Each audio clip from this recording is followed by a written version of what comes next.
My eyes are in a fervorous affair with the clock, and my focus is none the wiser. The police dispatcher is pleading for me to humour her inquiries, if for no reason other than to keep my consciousness afloat. It is so late, and today has been so challenging. Nevertheless, I'll gratify her with my story, because I'm really in no mood to tell it again later. Mariam Cliffington happened into our photo centre again today. These visits are becoming relentless, as are the innumerable poorly photoshopped images on her SanDisk flash drive. Every day, it's the same process. She perches at our photo kiosk, orders small batches of 5x7 and 4x6 photos, and crones over the photo printer as it squeals its mechanical protests. The unfortunate photo specialist on duty is then scolded by dear old Mariam, as the colour in my son's face is coming out too pale, and my granddaughter's dress looks smudged too washed out, becomes as recitable as the Lord's Prayer. The project is then gifted to me, as I am the only one who receives her limited mercy. This is due in part because I am the only one in the store qualified as a professional photo editor. I also look just like her son. At least, that's what she tells me every time she swoons over the photos I correct. I personally never saw the extreme resemblance. We have similar Hollywood-esque hairstyles, dark stubble, light eyes and a fair complexion, but that's where the similarities end. Well, that's my general assumption. Truthfully, I have never met him. According to Mariam, they don't get along so well these days. Reportedly, her son has become what she calls a changed person after he split with his wife. That always seemed odd to me, because nearly every day I'm draining the red out of a new family photo that she zealously adds in her novice Photoshop sessions. It seems the family often stays in touch. Today, we discuss more personal topics, such as my college degree and her family get-togethers. She told me she was celebrating her granddaughter Gracie's 5th birthday today, and was putting together a photo album and baked goodies to send her. Today's photos were of the girl from her previous birthday. She had straw blonde hair, her father's bright blue eyes, rosy red cheeks and a devilish grin that strongly reminded me of the girl from the movie Problem Child 2. When the topic turned to me being a graduate in multimedia design, she immediately began to give me the shakedown on my talents as a web developer. She wanted me to build a forum-based website just for her family. She wasn't fond of the public limelight social media granted, but wanted regular updates from her son, granddaughter, their prized show horses, and images from all the reunions they've had over the years. I'm not a fan of Mariam. She may treat me in a more humane manner than my colleagues, but she's always so bitter. She carries an air of importance about her that mismatches with who she is, like a pug in a sweater made of silk. The last thing I want from a client is a beady pair of eyes reflected behind ancient, dark-rimmed tortoiseshell glasses, critiquing my every line of code with ignorant words laced with the smell of stale coffee and menthol cigarettes. Her grey-black hair is often wild and tangled, as if she was fleeing her home every morning to develop photos which contain the cure for cancer. Despite her lack of self-management, she saw herself as an expert in managing the talents of others. I inquired about the specifics of her family problems, but I assumed this attitude must cause the bulk of it. The sense of entitlement is something I don't blend well with. After endless barrages of questions about my rates, schedule, and ability to tutor her in Photoshop, I gave her my business card and told her to call me in a few weeks. Truthfully, I'm in my 2-week leave period and on my way to a better job. And this was a simple method to evade evade her until I would never have to see her again. She seemed content with my proposal and took my card. I told her to forward my congratulations to her granddaughter on a 5-year milestone. As she shuffled out of our store, I looked again at the refuse pile of discolored prints. If her family is so dysfunctional, why does she bring in new pictures of her son and granddaughter every other day? Why, as a spitting image of the son she frequently quarrels with, am I so reasonably treated by her? Those suspicions came to fruition a few hours later when a 20-something couple dropped off a few rolls of 35mm film. They had matching black hair, the athletic builds of bicyclists, and eyes that reflected deep kindness, but an even deeper sense of fatigue. The lab's business was running slow today, so I was immediately able to process their order and begin development. The development process is always the same. I feed just enough of the raw film through a machine to attach it to a leader card, which is mechanically guided through the film processor. After it completes its voyage and the developed film is fed through, I place it on the scanner of our printing machine and check the frames digitally for color flaws and inconsistencies. The picture showed the young couple celebrating another birthday. A boisterous banner which read, "Happy Birthday, Mitch," hung above an electric blue neon minibar. The couple was shown holding beer bottles and laughing heartily. The entire set was quite like photos most young couples bring in. There was a sloppy drunken kiss here, someone air guitaring on the table there. I began to complacently press the print button after every 6 frames. Then I noticed a picture of Mariam's son. Even though I'd never met him, I had seen that face often. It was a face that was branded into the back of my eyes, like the bright red digits of a digital alarm clock in the first few moments of morning consciousness. I was intrigued that these two may also be familiar with the eccentric woman who both frowned upon and adored her family. As I was packing up their photos and bringing up their orders, I decided to make conversation. "So, you know Mariam Cliffington?" I asked casually. Silence. I glanced upward, and the glance became a fixture. The paleness and shock that matched the exhaustion they both wore in their eyes. "Are you okay? I recognized her son in your photos." The girl spoke, tears welling in her eyes. "That's our friend Mitch. Those photos were taken a few weeks ago. He passed last week. This order is for his funeral slideshow." Her boyfriend spoke next, clearly unsettled but retaining his composure, as he quickly recited what I am sure he's gotten used to explaining. He and his daughter were found dead in Mariam's home last Sunday, poisoned. The police have been seeking her for questioning. Have you seen her recently? I was floored. I'm rarely one to lose my cool, but I began tripping over my words like they were raised on a high wire. "Yes, she was in here a few hours ago. She said she was celebrating Gracie's 5th birthday. She's working on a new photo album." "They were new photos?" The girl spoke next.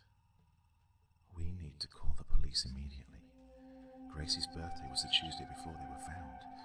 They didn't enjoy visits with Mariam, but she insisted on being with them to celebrate." Call them I did. I spent the rest of my shift plus 2 extra hours conversing with a police detective and the couple. He asked me to print out the information we had on Mariam, and if we had any idea of her whereabouts. They inquired about the frequency of her visits, the types of purchases she made from the rest of the store, her current appearance, and general abnormalities in her behavior. I gave them what they needed, along with surveillance footage from the cameras we'd hidden around the building. They gave me the direct line to their office and sent me off with my assurance that I would call them drive home felt relatively non-existent. The thoughts of what had occurred seemed to dominate my sense of time while on the road. Had this lady, who compared me to her own son, been responsible for his death, for the death of his daughter? Would I see her before the police? I arrived at my house in the same psychological state as when I'd left the store. I nearly broke my ankle while stumbling over a package that was placed in front of the entryway. I brought it inside into the light and saw that the sender's name was Mum. I wasn't sure what the occasion was, but I assumed it was a late Thanksgiving care package.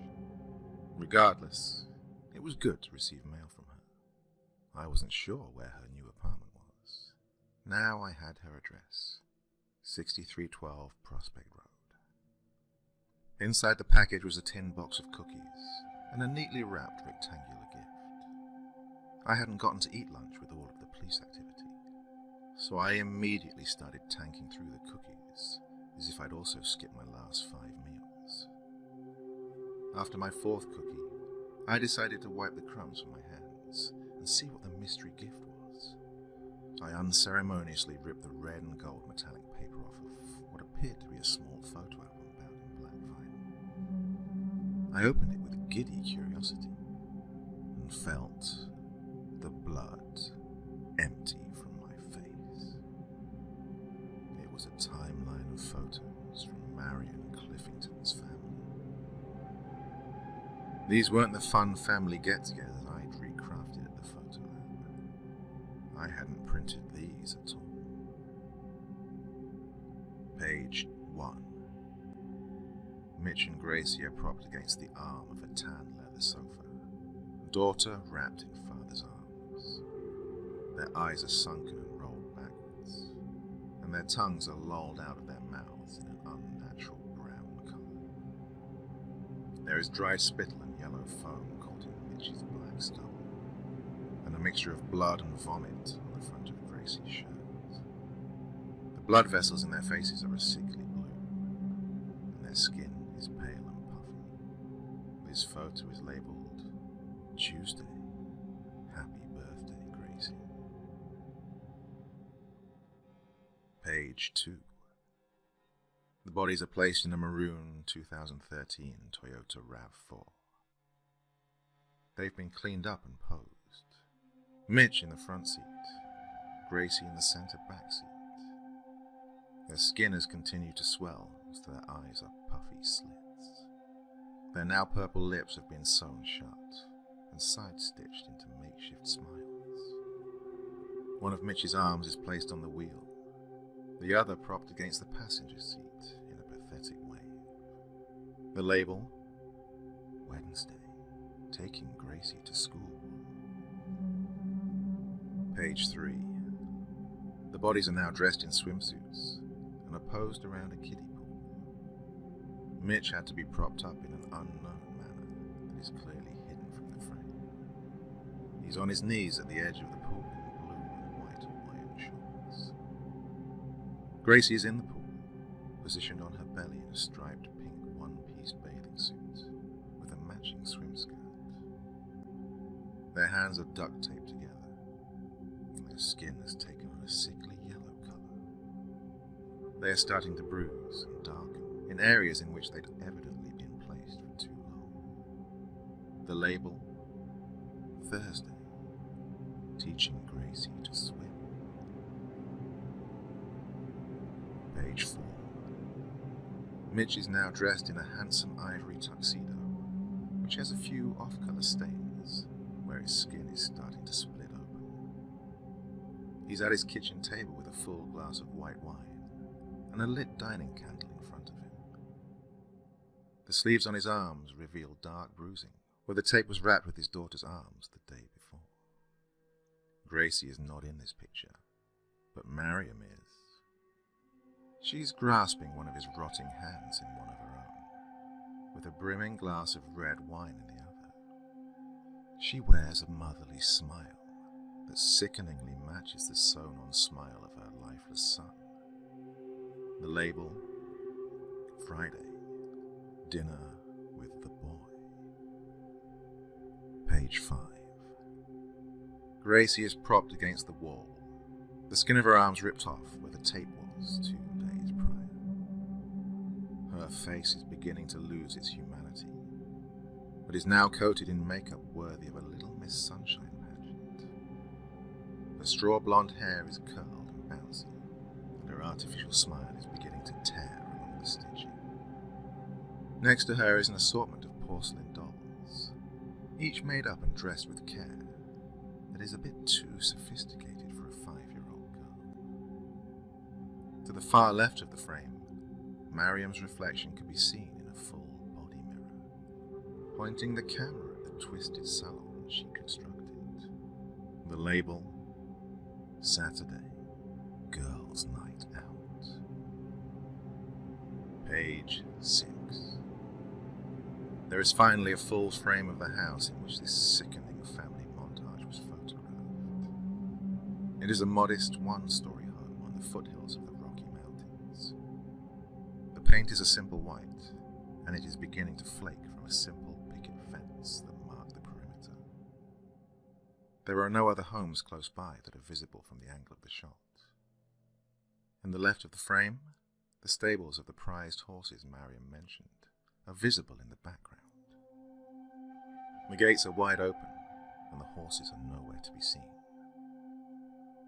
Police cars, ambulances, and yellow crime scene tape blocks the rest of the view, except for the mailbox. The address on the mailbox? 6312 Prospect Road. The sides of the frame indicate motion blur and plastic paneling. Mariam photographed this from a moving vehicle, likely from far away. The label reads, Sunday. The family gets to see policemen in action on career day. On the final page, Mariam is standing in front of my house with the package I'd just opened. The label, Thursday, dropping off goodies for my favorite son. In that moment of realization, weakness took control of my body. Not just from the imagery I was subjected to, but from a sickening feeling that burned in my stomach and intestines.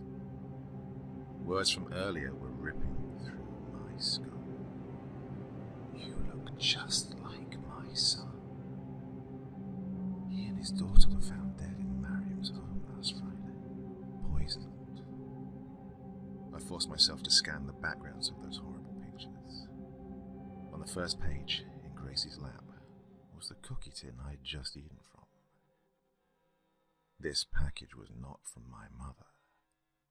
It was from a crazed mother who thought I was her son, guided to my home from the business card I had given her. Now, here we are. I don't think I have much time left. I'm starting to lose focus. My eyes are in a fervorous affair with the clock, and my focus is none the wiser. Maybe they'll get married and elope. I'll invite this dispatcher to the wedding if I make it through this. I vaguely realize that doesn't make sense, but I don't mind. I'm so tired, and now I can't stop coughing. I think I hear sirens in the distance, but I'm not sure if the ambulance has a cure for vomiting blood. Someone is coming up the stairs. I have to go now. Mariam is here, and she wants to give Gracie swim